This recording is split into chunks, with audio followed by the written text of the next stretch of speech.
الشيطان الرجيم بسم الله الرحمن الرحيم بسم الله ما شاء الله لا يسوق الخير إلا الله بسم الله ما شاء الله لا يصرف السوء إلا الله بسم الله ما شاء الله ما كان من نعمة فمن الله بسم الله ما شاء الله ولا حول ولا قوة إلا بالله بسم الله وبالله ومن الله وإلى الله وعلى الله وفي الله ولا حول ولا قوة إلا بالله. السلام عليكم ورحمة الله وبركاته. وعليكم السلام ورحمة الله وبركاته. الحمد لله رب العالمين. الحمد لله الذي بنعمته تتم الصالحات وبعفوه تغفر الذنوب والسيئات وبكرامه تقبل العطايا والقربات وبلطفه تستر العيوب والزلات. اللهم صل على سيدنا محمد نور الذات وسر الساري في سائر الأسماء والصفات وعلى آله وصحبه ذوي الكرامات. أما بعد. Alhamdulillah, segala puji bagi Allah Subhanahu wa taala yang telah memberikan kita nikmat dan karunia. Ada nikmat yang zahir, ada nikmat yang batin yang Allah taala berikan kepada kita. Ada nikmat yang bisa dipandang oleh indera kita dan tidak bisa kita pandang. Maka tugas kita adalah banyak bersyukur atas nikmat yang Allah berikan, dan salah satu cara bersyukur atas nikmat Allah itu adalah dengan beramal soleh. Jadi amal soleh itu adalah bagian dari cara bersyukur atas nikmat Allah. Karena para ulama menafsirkan makna daripada syukur itu adalah sarful abdi jami'a ma an'amallahu alaihi ila ma khalaqa li ajlihi. Jadi arti daripada syukur itu adalah seorang hamba menghabiskan atau menggunakan nikmat yang Allah berikan kepadanya pada apa yang dikehendaki Allah. Allah ingin kita apa di dunia? Allah menginginkan kita apa tujuan Allah menghidupkan kita? Ibadah. Maka ketika ada orang menggunakan nikmat Allah dalam ibadah, itulah arti daripada syukur. Jadi syukur itu adalah menggunakan nikmat di dalam ibadah, di dalam tugas kita. Itu namanya syukur. Jadi gak bisa syukur itu kita gunakan uang kita, rezeki kita, sehat kita, kesempatan kita pada sesuatu yang melanggar perintah Allah, maka berarti kita kufur nikmat kalau seperti itu. Salawat serta salam kita haturkan untuk baginda Nabi besar Muhammad sallallahu alaihi wasallam. Mudah-mudahan kita semua dapat menghidupkan sunnah-sunnahnya baginda Nabi, amalnya baginda Nabi, menghidupkan dakwahnya baginda Nabi sallallahu alaihi wasallam, menghidupkan kerjanya baginda Nabi sallallahu alaihi wasallam, sehingga kita layak nanti masuk ke dalam surga bersama baginda Nabi sallallahu alaihi wasallam. Waalaikumsalam. Para jamaah yang dimuliakan Allah Subhanahu wa taala. Waalaikumsalam warahmatullahi wabarakatuh. Giring silakan.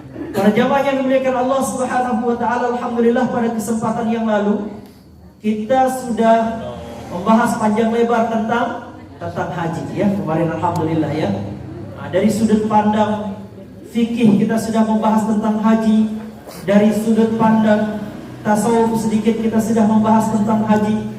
Dan insya Allah pada malam hari ini kita akan membahas satu perkara yang cukup penting, sehingga nanti mohon diperhatikan karena ini adalah rumusan dalam kita memahami beberapa hal di dalam agama. Yang izin berdiri ya. Mudah-mudahan bisa ya.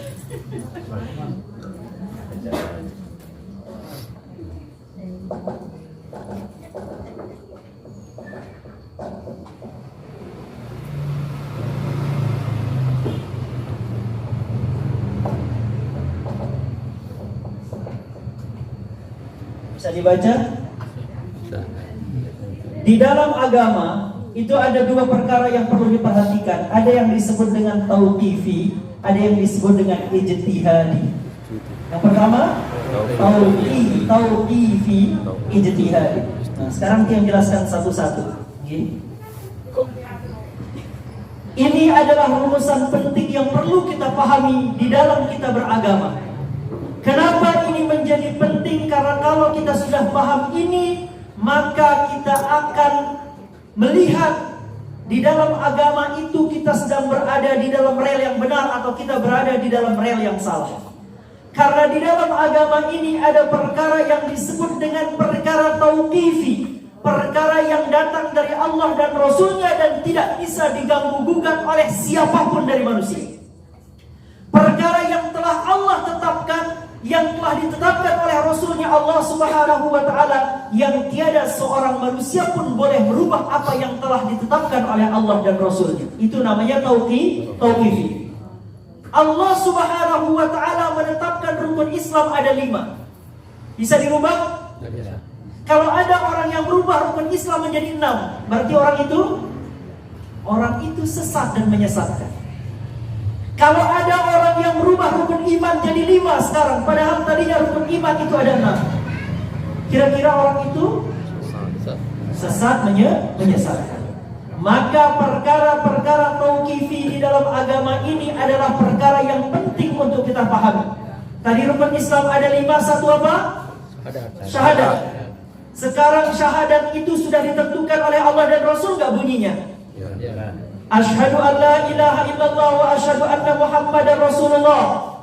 Aku bersaksi sesungguhnya tiada Tuhan selain Allah, dan aku bersaksi bahwasanya Nabi Muhammad utusan Allah. Kalau ada yang berubah, Waalaikumsalam. Kalau ada yang berubah, beda ucapannya, boleh? Berarti orang itu apa?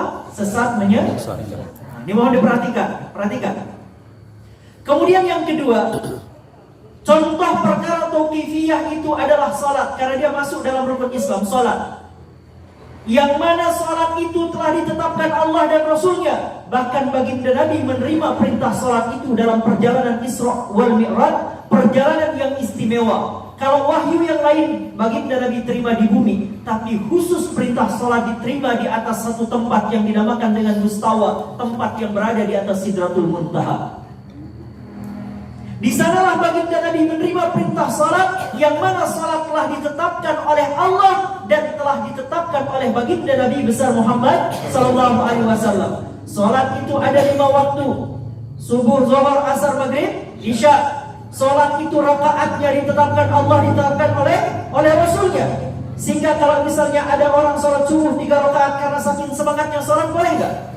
Kalau ada orang mengerjakan subuh 3 rakaat berarti dia sesat, menyesatkan. Waalaikumsalam. Nah, jadi salat adalah perkara tauqifiyah yang telah ditetapkan Allah dan Rasulnya, sehingga baginda Nabi bersabda, kama qala Nabi sallallahu alaihi wasallam, sallu kama ra'aitumuni usalli. Salatlah kalian sebagaimana kalian melihat aku salat. Maka salat kita harus sesuai dengan salat yang diajarkan oleh baginda Nabi besar Muhammad sallallahu alaihi wasallam. Kalau ada salat yang tidak sesuai dengan salat yang diajarkan baginda Nabi, maka salat itu sesat menyesatkan. Contoh, salatnya baginda Nabi kalau berjamaah rapat enggak safnya? Sawu sufufakum, luruskan saf, ya enggak? Istawu sufufakum. Diminta kita luruskan saf pada saat salat, sehingga baginda Nabi sallallahu alaihi wasallam tidak akan memulai salat berjamaah sampai beliau melihat ke arah makmum. Bahkan sampai kalau ada sahabat yang agak maju perutnya ke depan, baginda Nabi luruskan safnya, agar saf di dalam salat itu lurus, rapat dan lurus. Makanya disebutkan salah satu kesempurnaan salat berjamaah itu adalah meluruskan saf. Jadi meluruskan saf itu siapa yang mengajarkan? Rasulullah. Dia tauqifi atau tidak? Ditetapkan oleh Allah dan Rasulnya. Kalau ada orang salat berjamaah tidak rapat safnya, bahkan duduk di atas kursi salat, itu salat yang sesat, menyesatkan. Kenapa? Karena dia mau merubah apa yang ditetapkan Allah dan ditetapkan oleh Rasul. Paham sampai di sini? Kalau ada orang salat, Allahu Akbar, rukun qauli di dalam salat itu harus berbahasa Arab. Mulai dari kita mulai salat hingga kita selesai salat. Kalau ada orang bacaannya tidak menggunakan bahasa Arab, maka dia melanggar rukun qauli dalam salat. Baginda Nabi salatnya pakai bahasa apa? Allah ketika perintahkan salat pakai bahasa apa? Pakai bahasa Arab. Kalau ada orang salat dengan tidak berbahasa Arab, bahasa Indonesia kah? Bahasa Prancis kah? Bahasa Turki kah? Bahasa Sasak kah? Sah nggak salatnya? Salat orang itu berarti salat yang menyesatkan.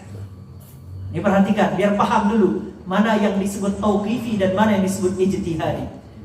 Jadi tidak ada ruang bagi kita untuk berijtihad. Wah, saya pengen sekarang nih biar aman, orang Sasak bisa sholat, semua yang tua-tua bisa sholat, nggak usah sholat pakai bahasa Arab, kita sholatnya pakai bahasa daerah masing-masing. Ketika kita kemudian Allahu Akbar, ada yang sholat Allah yuble Allah. Coba. Ada yang takbir Allahu Akbar, Allah Maha Besar, giliran baca kabirah udah tahu artinya. Ya enggak? Nah, jadi seperti ini tidak bisa diganggu-gugat. Karena dia perkara yang tauqifiyah, ditetapkan Allah, ditetapkan oleh Rasul. Sekarang contoh lagi, sebelum kita sholat di sana ada azan.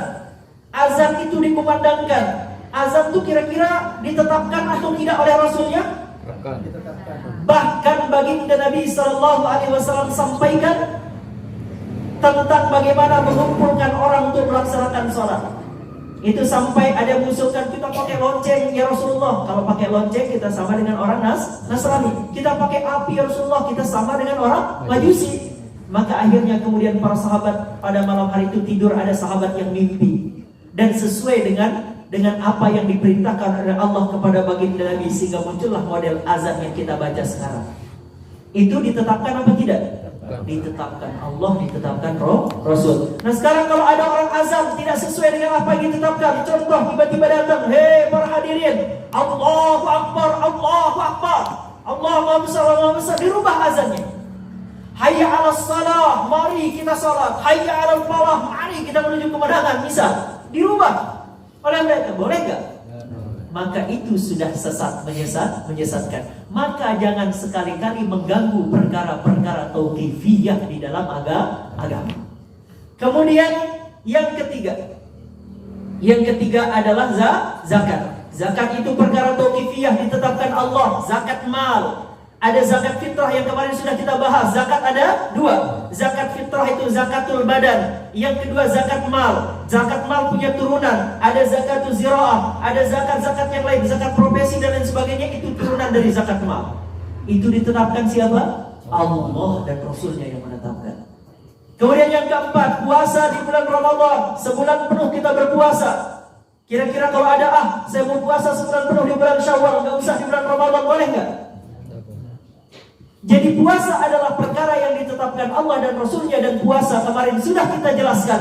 Ada puasa wajib, jenis-jenis puasa wajib. Ada puasa Ramadan, ada puasa nazar, ada puasa qadha. Itu jenis puasa yang wajib. Sisanya ada puasa sunnah, ada puasa Nabi Daud, ada puasa hari Senin Kamis, ada puasa Ayyamul Bid tanggal 13, 14, 15 setiap bulan. Ada puasa yang disebut juga dengan puasa hari Ashura. Ada puasa yang disebut dengan puasa Arafah.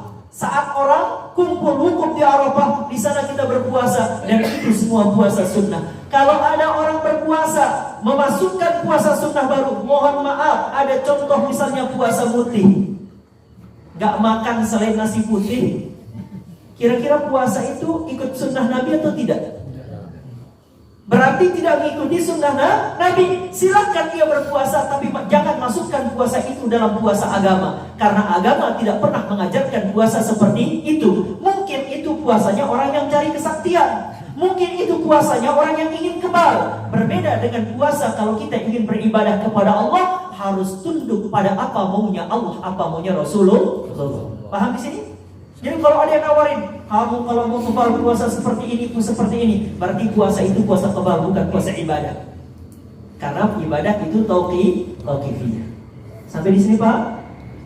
Berikutnya sekarang haji. Ibadah haji itu adalah ibadah tauqifiyah. Kalau ada usulan, kan kita pergi haji berangkat ke Mekah, itu ada Ka'bah, kenapa enggak kita bikin Ka'bah di Indonesia? Misal ada ajaran, ini banyak nih terjadi nih, bikin Ka'bah di Indonesia, lalu mereka hajinya di Indonesia, melakukan ibadah haji di tempat tersebut, boleh tidak? Berarti ajaran itu apa?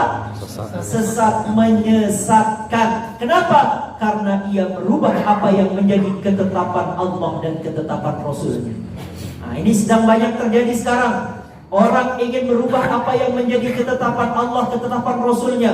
Orang semacam itu berarti ia keluar dari agama Islam apabila ia merubah apa yang telah Allah Ta'ala tetapkan. Jangan sampai mengotak-atik apa yang menjadi ketetapan Allah. Jangan ganggu apa yang menjadi ketetapan Allah, karena konsekuensinya adalah keluar dari agama Allah. Contoh tadi pada syahadat. Kalau ada orang yang syahadatnya beda dengan syahadatnya umat Islam. Kalau kita asyhadu an la ilaha illallah wa asyhadu anna Muhammadar Rasulullah. Kalau ada nabi selain Nabi Muhammad, syahadatnya selain Nabi Muhammad, mohon maaf, nabinya adalah Mirza Ghulam Ahmad misalnya. Boleh tidak? Boleh tidak? Berarti ajaran itu apa?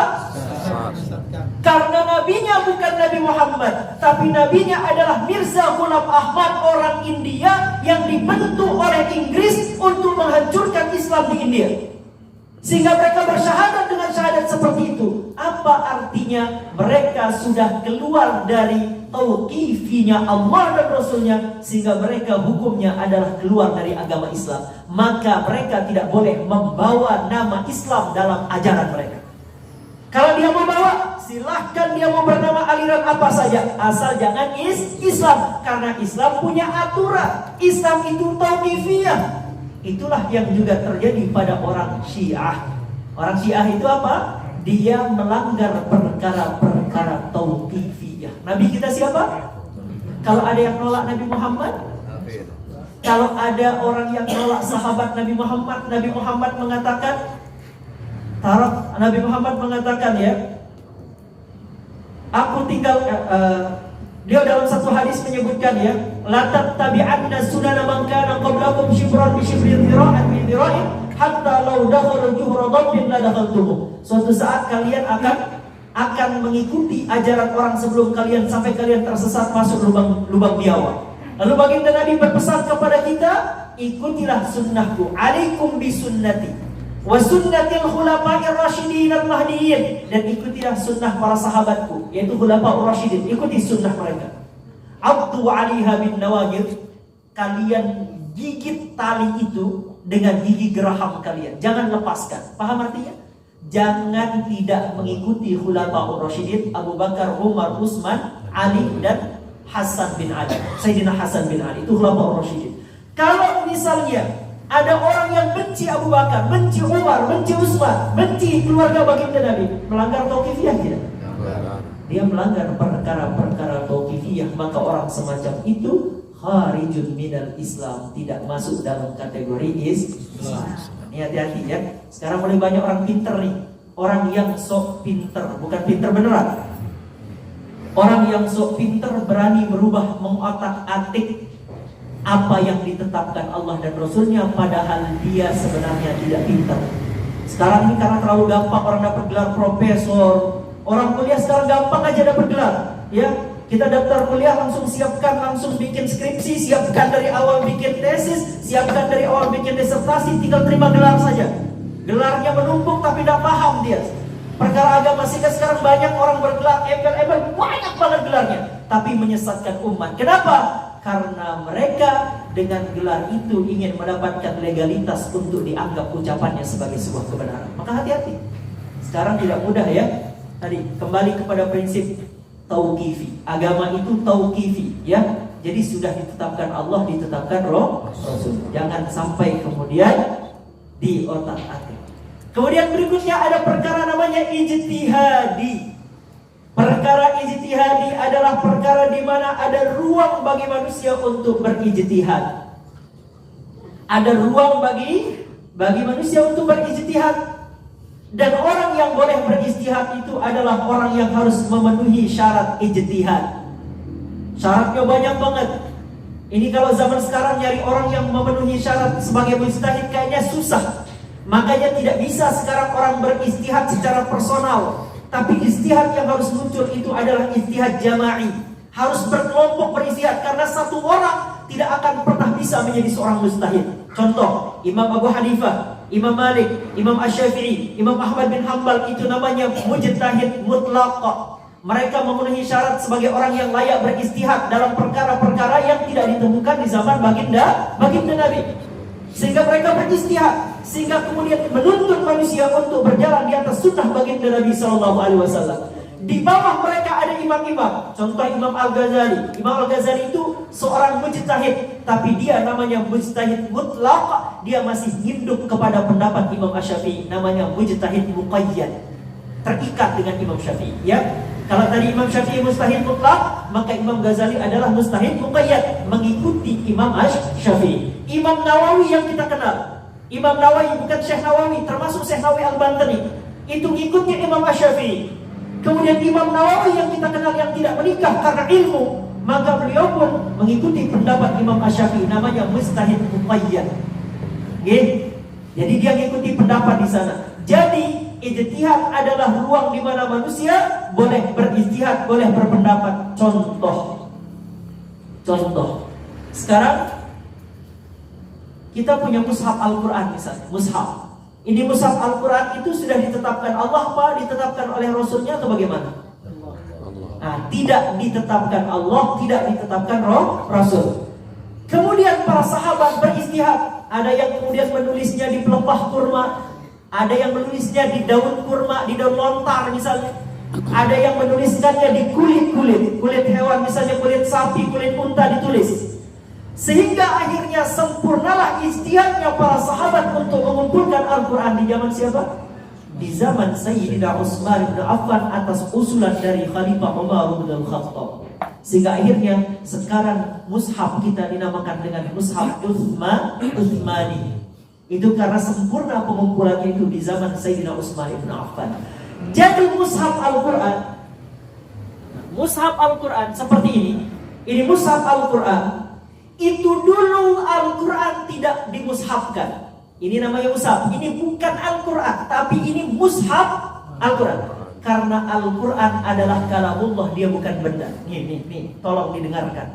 Dulu para ulama itu sampai membela mati-matian Al-Quran ini makhluk atau bukan. Dulu sampai para imam-imam kita itu dulu dipenjara karena berbeda pendapat dengan khalifah, dengan pemerintah. Dulu pemerintah mengatakan Al-Quran adalah makhluk, sementara para ulama kita mengatakan Al-Quran itu bukan makhluk, tapi Al-Quran itu kalamullah. Yang namanya kalam adalah sifat Allah. Jadi dia muncul dari sifat Allah, bukan makhluk Allah. Kalau kertas ini ya makhluk, kalau huruf ini ya makhluk. Makanya jangan pahami ini adalah Al-Quran. Ini namanya mushaf Al-Quran. Kalau Al-Quran dia adalah kalamullah, tidak di dalam kertas, tidak berbentuk huruf. Itu namanya kalam, paham gak? Jadi ini bukunya, dibukukannya firman Allah itu di sini. Ini namanya mushaf Al-Quran. Maka kita Ahlussunnah wal Jamaah akidahnya adalah bahwa Al-Quran itu bukan makhluk, tapi ia adalah kalamullah, yaitu sifatnya Allah, namanya kalamullah. Nah, ini biar kita paham ya. Nah, kemudian ini mushaf Al-Quran muncul karena ijtihad para sahabat. Tapi berkaitan dengan hukum menyentuh mushaf Al-Quran, para ulama beda pendapat. Tapi kita berpegang pada pendapat jangan menyentuh Al-Quran kecuali dalam keadaan suci. Itu lebih ampuh. Nah, jadi mengumpulkan Al-Quran dalam mushaf ini adalah berdasarkan ijtihad. Contoh lagi, kira-kira rokok di zaman Nabi Muhammad ada nggak? Tidak ada. Rokok nggak ada kan? Sekarang kira-kira gimana memutuskannya sementara nggak ada dalilnya, nggak ada ininya? Coba bagaimana? Maka di sanalah ruang bagi para ulama untuk berijtihad. Para ulama beristihad, mencari dulu kesamaannya, apa yang pernah ada di zaman Nabi. Ini rokoknya apa sih gitu kan? Sehingga kemudian ada yang berpendapat, rokok itu haram. Kenapa? Karena rokok itu lebih banyak mendatangkan mudarat. Apa contohnya? Kalau kita duduk di samping rokok, biasanya baju kita, jubah kita, sajadah kita, sorban kita suka bolong. Ya enggak? Wah, daripada menimbulkan mudarat sudah haram. Sehingga Muhammadiyah mengambil pendapat haram rokok. Tapi NU kemudian mengambil pendapat merokok itu adalah makruh. Kenapa merokok itu dianggap makruh? Karena dia tidak seperti minuman keras. Dia juga tidak seperti narkoba yang menjadikan orang mabuk. Karena tidak ada unsur kemabukan di dalamnya, maka dihukumilah kemudian rokok itu sebagai sesuatu yang makruh. Nah, dipaham ya? Yang mau berpegang pada yang haram silahkan, maka haramlah dia merokok.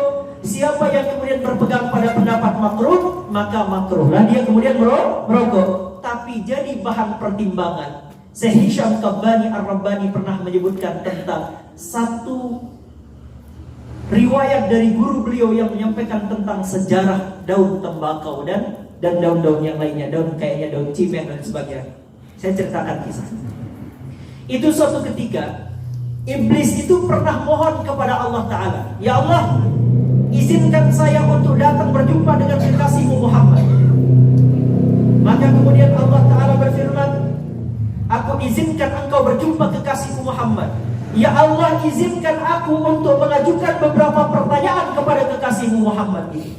Aku izinkan kau, wahai iblis. Maka berangkatlah iblis untuk berjumpa dengan baginda Nabi Muhammad SAW. Maka kemudian sebelum iblis sampai kepada baginda Nabi Muhammad, malaikat Jibril lebih dulu sampai jumpa Nabi Muhammad. Wahai kekasih Allah, akan datang iblis. Dia akan mengajukan banyak pertanyaan. Siapkan jawaban, ini jawabannya, kata malaikat Jibril. Maka kemudian datanglah iblis. Ketika iblis mengajukan pertanyaan-pertanyaan kepada baginda Nabi SAW, baginda Nabi menjawab pertanyaan iblis. Dan kemudian baginda Nabi menempeleng iblis. Jadi ditempeleng iblis nih sama Nabi Muhammad. Begitu ditempeleng iblis oleh Nabi Muhammad, lalu kemudian baginda Nabi Muhammad meniup dan meludahi iblis. Jadi iblis itu diludahi oleh baginda Nabi Muhammad, ditiup dan diludahi, gitu kan? Disimprak bahasa kita nih, disimprak iblis itu oleh Nabi Muhammad sampai iblis itu terpental. Jaraknya dari Nabi Muhammad setelah disimprak itu adalah 7 bulan perjalanan menggunakan kuda. 7 bulan perjalanan menunggang kuda, itulah jarak dia terpental dari diludahinya dia dan ditiupnya dia oleh baginda Nabi Muhammad. Maka untuk dapat sampai kepada Nabi Muhammad, iblis harus menggunakan kuda itu sebanyak 7 bulan baru dia bisa sampai setelah dia terpental jauh. Dan dia terpental dalam sebuah lumpur yang sangat busuk. Lalu kemudian ketika ia bangun dari lumpur yang sangat busuk itu, maka kemudian iblis itu muntah. Dia muntah dari atas, muntah dari bawah, sudah mencret dia kemudian iblis itu. Maka dari muntahan atas bawahnya iblis itulah tumbuhlah kemudian tunas-tunas. Dan tunas itulah yang kemudian berubah menjadi tembakau. Itulah yang kemudian berubah menjadi daun cimeng, daun narkoba, daun ganja, ya. Itulah yang kemudian berubah. Maka kalau kita kembali kepada sejarah itu, maka kita lebih dekat dengan muntahannya iblis, ya. Nah, ini sekedar ini aja ya. Sekedar saya sampaikan apa yang disampaikan oleh Maulana Syekh Hisham Kabani Ar-Rabbani terkait dengan asal-muasal daun tembakau. Maka lebih baik menjauhinya, ya, daripada kemudian ini. Walaupun kemudian banyak sih ulama kita ya yang kemudian merokok juga, tapi lebih afdol kita yang nggak paham ini lebih bagus inilah ya, lebih bagus tidak merokok ya. Nah, ini terkait sejarah tadi. Maka kita kembali kepada materi bahwa ada perkara ijtihadiyah yang tidak terjadi pada zaman baginda Nabi SAW, itu membuka ruang untuk beristihad bagi para ulama. Nah, jadi istihad para ulama, dan istihadnya para ulama kalau dia benar dapat berapa? 2. Dapat 2. Kalau dia salah dapat berapa? 1. Itu hebatnya orang beristihad kalau dia udah jadi ulama. Ini jangan artis istihad, orang nggak paham agama beristihad, orang nggak ngerti ilmu nahwu, sharaf, ilmu balaghah, ilmu bayan, ilmu badi, ilmu ma'ani, nggak ngerti ilmu dasar dalam agama, sok-sokan beristihad sehingga akhirnya menjadi keributan di tengah-tengah umat. Banyak orang kayak gitu. Dia nggak paham agama, nggak paham nahwu, nggak paham sharaf, nggak paham ilmu ma'ani, nggak paham ilmu badi, ikut-ikutan ngomong, pada akhirnya umat menjadi sesat akibat ucapan orang yang bodoh tadi. Maka hati-hati, beristihad juga yang kita ikuti siapa? Ulama, bukan ikuti orang yang sok-sokan mau jadi ulama. Dan yang namanya ulama, orang yang memenuhi syarat sebagai ulama, dia harus punya banyak ilmu. Nah, itu gitu. Jadi istihad itu pada perkara-perkara yang memang dibolehkan untuk berijtihad. Ini penting ya, sudah paham? Ada tauqifiyah nggak boleh diganggu gugat, ada perkara istihadiyah yang kemudian boleh untuk kita berijtihad karena tidak ada di zaman baginda Nabi sehingga kemudian membuka ruang untuk beristihad. Tadi kayak contoh pengumpulan Al-Quran. Kemudian kayak contoh lagi tadi masalah apa tadi? Rokok misalnya. Kemudian masalah apa lagi? Banyak masalah. Masalah apa tadi? Mushaf ya.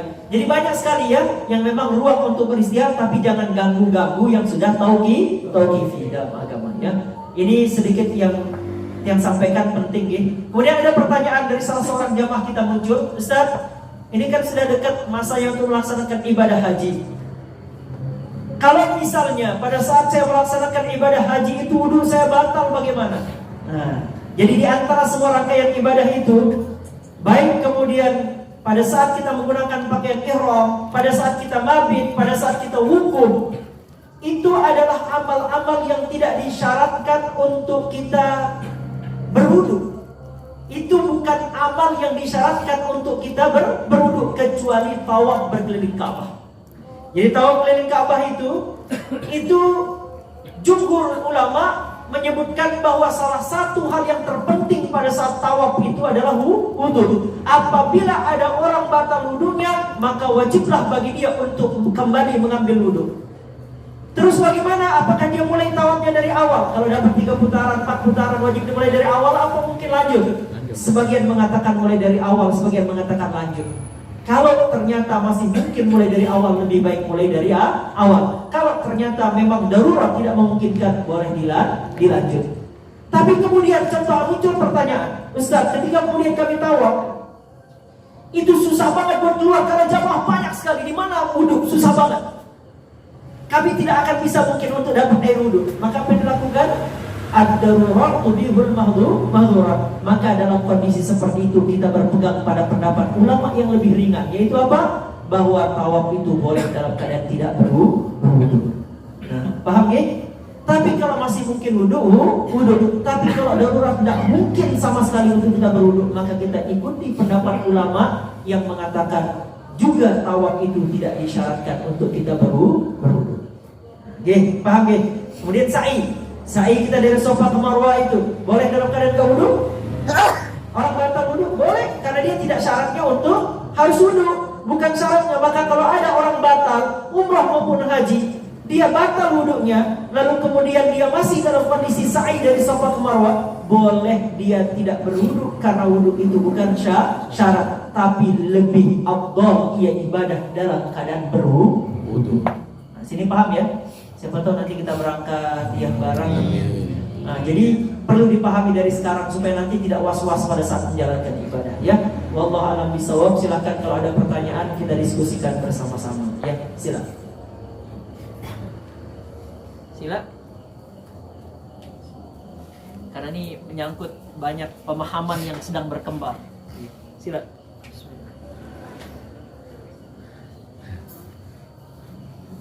Gini.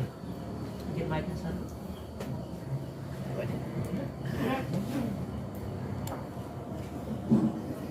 Assalamualaikum warahmatullahi wabarakatuh. Waalaikumsalam warahmatullahi wabarakatuh. Pernah saya dengar cerita tentang asal muasal tanaman tembakau itu, dan tapi versi yang lain yang disebutkan Ustaz Sadul, bahwa dia berasal dari kencingnya iblis. Tapi saya lupa apa sebab iblis itu terkencing-kencing sehingga kencingnya jatuh ke bumi, kemudian dari sisa kencing itu menumbuhkan tanaman tembakau itu. Ya, saya lupa itu. Mohon dijelaskan. Okay. Masya Allah. Nah, Niki betul. Terkait dengan apakah dia berasal tembakau itu dari kencingnya iblis? Kalau kita bahasakan dengan cerita yang disampaikan oleh Syekh Hisham Kabbani Ar-Rabbani, bahkan lebih ngeri daripada sekedar kencing, karena dia berasal dari muntahannya iblis setelah ditiup oleh baginda Nabi Muhammad.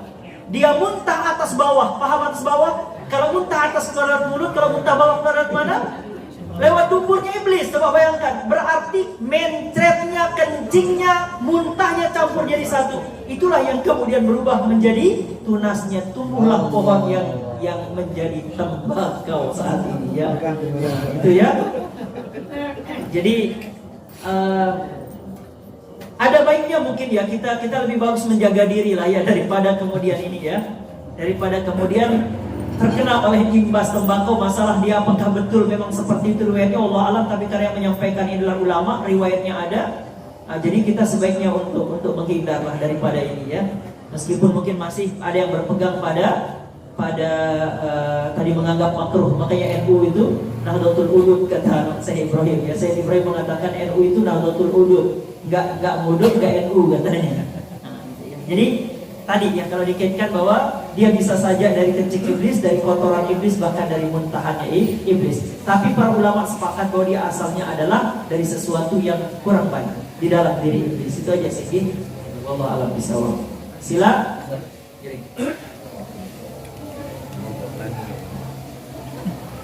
Assalamualaikum warahmatullahi wabarakatuh. Waalaikumsalam. Dan tadi telah disinggung sama Ustaz tauqif dalam hal dalam Allah dan Rasulnya dalam sholat. Beberapa waktu lalu pernah negara dunia dilanda sama COVID. Iya. Nah, sedangkan untuk kesempurnaan sholat, ibarat sholat itu menjuruskan sah, mendapatkan dan menjuruskan sah. Dulu kan dianjurkan kita waktu COVID itu berjarak dalam sholat. Gimana kita, apakah kita tidak melanggar ketetapan Allah dan Rasulnya? Assalamualaikum warahmatullahi wabarakatuh. Waalaikumsalam warahmatullahi wabarakatuh. Betul. Ini perhatikan. Kemarin pada saat COVID kita melaksanakan sholat berjamaah dengan jarak-jarak, ya enggak? Ya, COVID itu menduduki satu kondisi yang dinamakan dengan ad-darurat, ya. Ad-darurah. Bahkan darurat itu ada berbagai macamnya. Ada darurat tingkat tinggi, di mana darurat itu menyebabkan nyawa seseorang bisa melayang. Contoh misalnya tidak ada makanan, dia nggak ada makanan, dia orang lagi lapar banget, nggak ada makanan yang halal, yang ada cuma makanan yang haram. Ketika dia berada di sebuah hutan, tidak ada makanan yang halal yang bisa dia makan, lewatlah seekor babi. Lalu kemudian dia berburu babi itu, lalu kemudian babi itu disembelih, dimakan daging babi, hanya untuk menjaga nyawanya supaya tetap hidup. Maka bolehlah ia memakan daging babi tersebut karena apa? Darurat. Maka sama seperti dalam keadaan kita sholat tadi, sholat yang normal itu kita mendapatkan sah. Tapi karena ada daruratnya apa? Ada virus, yang mana virus itu akan menular satu ke orang lain itu dengan kontak berdekat-dekatan, ya kan? Bersentuh-sentuhan. Sehingga akhirnya cara untuk mengantisipasi penyebaran virus itu adalah dengan menjaga jarak. Maka ad-darurat tubihul mahdurat. Darurat membolehkan apa yang dalam kondisi normal itu tidak boleh. Maka tadi kita menjaga jarak dalam sholat juga mengikuti sunnahnya baginda Nabi besar Muhammad SAW. Kenapa? Karena sunnahnya baginda Nabi SAW adalah untuk kita menjaga jiwa kita juga. Nah, jadi itu tadi tidak melanggar sunnah. Tapi berbeda kemudian ada orang sholat jaraknya jauh-jauhan, sholatnya campur-campur laki perempuan, tidak mengikuti sunnah Nabi dalam kondisi normal, tidak dalam kondisi darurat. Maka yang seperti itu sudah melanggar perkara tauqifi, menganggap diri lebih pintar dari Nabi, menganggap diri lebih hebat daripada Rasulullah. Itu seperti itu. Jadi biar kita tahu ya, mana yang layak diikuti, mana yang tidak layak diikuti. Sila, ada pertanyaan yang lain? Assalamualaikum warahmatullahi wabarakatuh. Waalaikumsalam. Ya, Mbak Kayu bersambut Ustaz, ini fenomena yang sedang terjadi saat ini di pondok pesantren Al-Zaitun, itu perempuan ada di depan. Kebetulan dia wakil dekan atau rektornya, karena dia punya jabatan, bolehlah dia di depan. Terus kemudian ada kursi, duduk-duduk dan sebagainya. Nah, pertanyaan saya Ustaz, ini ada kemiripan dengan titipan pertanyaan saudara kita satu ini. Profesor Panji itu siapa? Panji Gumilang. Panji Gumilang itu Ustaz mengungkapkan dalil-dalil hadis Al-Quran seolah-olah itu dinyatakan bahwa tidak ada diatur di dalam hadis bahwa perempuan itu di belakang atau di depan. Jadi hukumnya makruh saja mau di mana-mana begitu. Nah, kemudian pertanyaan berikutnya Ustaz ada dua. Ini kan bagaimana kita membedakan Ustaz? Dia ini ustadznya asal-asalan, apakah dia menyajikan berbagai hadis? Apakah kita tak tahu juga ini sanad hadisnya dan sebagainya Ustaz? Begitu. Assalamualaikum warahmatullahi wabarakatuh. Waalaikumsalam warahmatullahi wabarakatuh. Mohon diperhatikan terkait dengan banyak berkembang sekarang berbagai macam pemikiran. Ya, sekarang karena media tersebar, muncul banyak pemikiran. Bahkan munculnya pemikiran ini dari kalangan orang-orang yang dianggap bergelar ya. Ada profesor, ada doktor-doktor yang bergelar, yang statement mereka meresahkan umat. Ya, contoh kayak misalnya ada sholat tadi, perempuan di depan, kemudian sholatnya berjarak-jarak tadi. Itu boleh gak sholat seperti itu? Sholat seperti itu bertentangan dengan amalnya baginda Nabi. Karena baginda Nabi ketika sholat, ar-rijalu qawwamuna 'alan nisa. Posisi sholatnya laki-laki dengan perempuan tidak boleh ikhtilaf. Jangankan dalam kondisi sholat, di luar sholat saja kita tidak boleh ikhtilaf. Tidak boleh bercampur laki-laki perempuan yang bukan mahram. Apalagi ini dalam kondisi sholat. Dalam kondisi sholat sudah diatur oleh baginda Nabi. Ketika masjidnya baginda Nabi dulu kecil, sementara para sahabat jumlahnya banyak, maka baginda Nabi bersabda sholat perempuan lebih baik di mana? Di rumah. Karena kenapa? Karena masjidnya baginda Nabi kecil, tidak menampung seluruh sahabat dan sahabiyah. Lalu kemudian sekarang masjid kita besar. Jangankan Islamic Center, masjid Ranjok saja 2 lantai, besar lagi. Maka sholatnya laki-laki di depan, sholatnya perempuan di belakang, dan harus terpisah antara laki-laki dengan perempuan. Kenapa? Karena laki-laki dan perempuan sudah ditentukan, sudah ditauqifi oleh Allah dan Rasulnya, tidak boleh ikhtilaf. Apalagi dalam perkara sholat gak boleh. Kira-kira kalau suami istri salat berjamaah, istrinya di mana? Yang ngatur begitu siapa? Yang ngatur itu adalah Allah dan Rasul, sudah diatur. Sekarang giliran misal suami lepas gak bisa baca karena belum ngopi misalnya, udah baca istri lebih bagus, boleh gak istri jadi imam? Karena tidak pernah diajarkan Allah, tidak diajarkan Rasul. Rasul ngajarin sholatnya yang di depan laki, yang di belakang perempuan. Meskipun tidak ada hadisnya, tapi sunnahnya, amalnya ada tidak? Karena sunnah Nabi adalah qaulun wa fi'lun wa taqrirun. Sunnahnya Nabi itu adalah ucapan berupa hadis, fi'il amalnya Nabi, takrir adalah ketetapan baginda Nabi. Nabi kalau sholat perbuatannya di depan apa di belakang Nabi? Nabi di depan, laki di depan, maka itu adalah fi'il atau amalnya baginda Nabi besar Muhammad sallallahu alaihi wasallam. Jadi kalau ada yang tadi campur-campur sholat laki perempuan, bahkan perempuan di depan, bahkan perempuan jadi imam, kira-kira sesuai dengan ajaran Nabi apa tidak? Jangan takut mengatakan kalau ajaran seperti itu sesat, menyesatkan. Hati-hati. Kemudian yang kedua pertanyaannya tadi, Ustaz, gimana membedakan bahwa Ustaz itu mutabaroh atau enggak? Layak diambil ilmunya atau enggak? Pertama, perhatikan dari mana dia dapat gelar. Kalau dia dapat gelar itu dari, mohon maaf, dari negara-negara, dari guru-guru yang notabene-nya mereka itu adalah membela kekafiran, mereka itu kemudian tidak memang layak memberi gelar agama terhadap seseorang, lalu mereka memberikan gelar, bahaya. Lihat, profesornya dapat dari mana, doktornya dapatnya dari mana, siapa guru yang dia gunakan untuk talaki, kepada siapa mursyidnya. Lihat, siapa guru dari gurunya.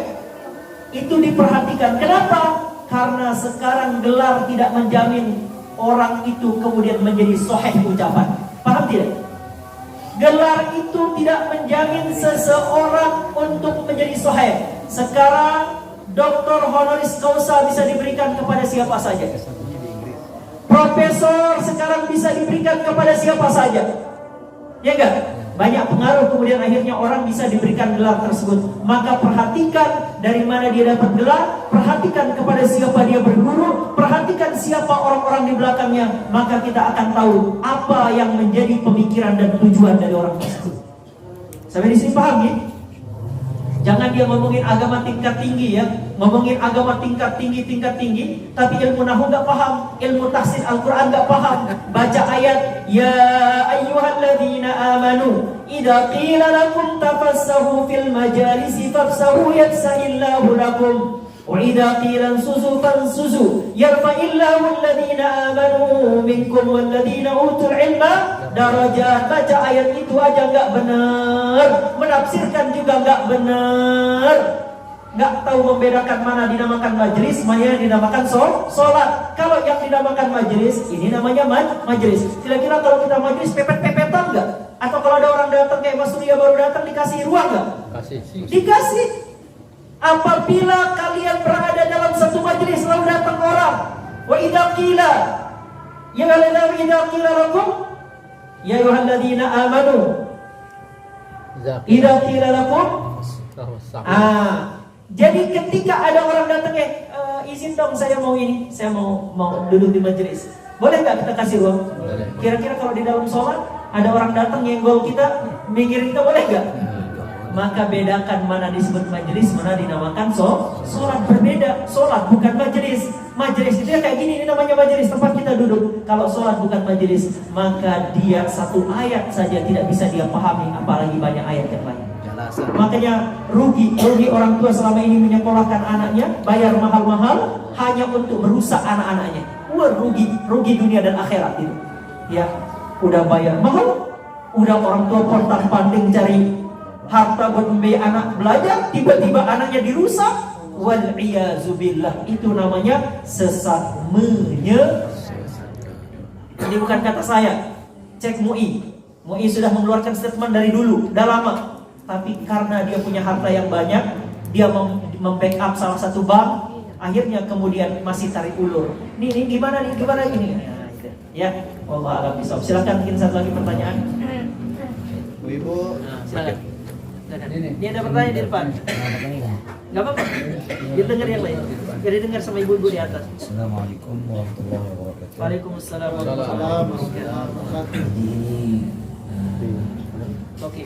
Ini seperti Al-Qiyah, sedangkan dalam Al-Quran dikatakan ya ayyuhalladzina amanu idza qumtum ila shalah faghsilu wujuhakum wa aydiyakum ilal marafiq.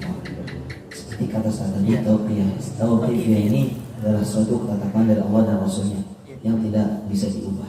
Sedangkan di Al-Quran dikatakan apabila kita ingin sholat maka itu berwudu. Salah satunya wa aydiyakum ilal marafiq. Sedangkan di perintah Quran itu dianjurkan dari wa aydiyakum ilal marafiq. Tapi kenapa orang sasak udah di sini? Nah, dikatakan terus di sana jatuhnya ada rukhsah, ada keringanan. Bagaimana tanggapannya? Oke, baik, masya Allah, ini pertanyaan bagus ya. Terkait misalnya dalam Al-Quran disebutkan ya ayyuhalladzina amanu idza qumtum ila sholati faghsilu wujuhakum wa aydiyakum ilal marafiq. Wahai orang beriman, kalau kalian akan sholat, maka basuhlah wajah kalian dan tangan kalian sampai siku. Nah, ini saya jelasin. Ini pertanyaannya, kenapa orang sasak itu kita kebalik? Kenapa? Karena pancuran kita bawah, ya. Jadi kita begini. Oh, begini kita kan? Nah, jadi betul, kalau kembali ke ayat tadi, tidak ilal marafiq tapi minal marafiq. Jadi kita mulai dari atas ke bawah, harusnya dari bawah ke atas dulu. Nah, itu caranya. Tapi kalaupun ada orang yang berwudu dari atas ke bawah, asalkan dia lengkap, terkena air wudu bawah atas bawah, maka tetap sah wudunya. Paham ya? Tapi aturannya, afdalnya adalah dari sini, dari ujung sini ke sini. Nah, cuman ikhtilafat ulama fi dzalik, para ulama beda pendapat. Apakah arti ila itu batas atau arti ila itu masuk yang terkena? Contoh, ada orang wudhu cuma sampai siku, setengah sikunya kena, setengah enggak, sah enggak wudhunya? Ulama beda pendapat. Ada yang mengatakan ila itu batas sampai siku, ada yang mengatakan ila itu artinya ikut juga sikunya itu terkena air wudhu. Jadi lebih afdal ikut pendapat Imam Asy-Syafi'i, siku juga kena, kan di lubang banyak air juga. Beda dengan orang Arab. Kalau orang Arab lebih sering menggunakan minyak wangi daripada mandi karena air susah di Arab. Nah, Terus begini ya, kan di sana tuh ada ternyata rukhsah. Jadi Arab bahasana gara-gara dengan sasap menghiyap. Jadi ini apa turun rukhsah? Apakah tempat turunnya rukhsah itu salah? Salah, karena nggak ada rukhsah di dalam mana? Dalam wudhu tuh nggak ada rukhsah. Di penjelasan lain sana rukhsah karena kebanyakan orang tuh malas. Makanya jangan malas. Apakah tempat rukhsahnya itu salah? Jadi tidak boleh rukhsah di sana, tetap harus kena bagian anggota wudhu yang untuk kita basuh. Jangan sampai ada yang tertinggal untuk kita basuh, nggak boleh ya. Jadi wudhu harus sempurna. Berarti rukhsahnya tergantung keadaan. Ya, yang namanya rukhsah itu adalah apabila terjadi suatu darurat. Contoh, misalnya kita bangun pagi, tiba-tiba pagi itu dingin sekali. Maka kita boleh nggak ngambil rukhsah? Boleh. Bagaimana cara ngambil rukhsah? Boleh tidak membasuh, basuhan itu 3 kali cukup sekali. Karena yang wajib hanya sekali. Terlalu dingin, maka sekali kita boleh. Nah, paham ya? Kemudian beda lagi. Nanti kalau di kita di Indonesia kita sering pakai istilah ada air musta'mal, ya enggak? Jadi titisan air dari anggota wudhu kita jatuh ke air berikutnya itu musta'mal, tapi tidak berlaku di Arab. Karena di Arab menggunakan mazhab Hambali, Imam Ahmad bin Hambal, dan di sana air mahal, maka air yang sekali pakai bisa dipakai berkali-kali.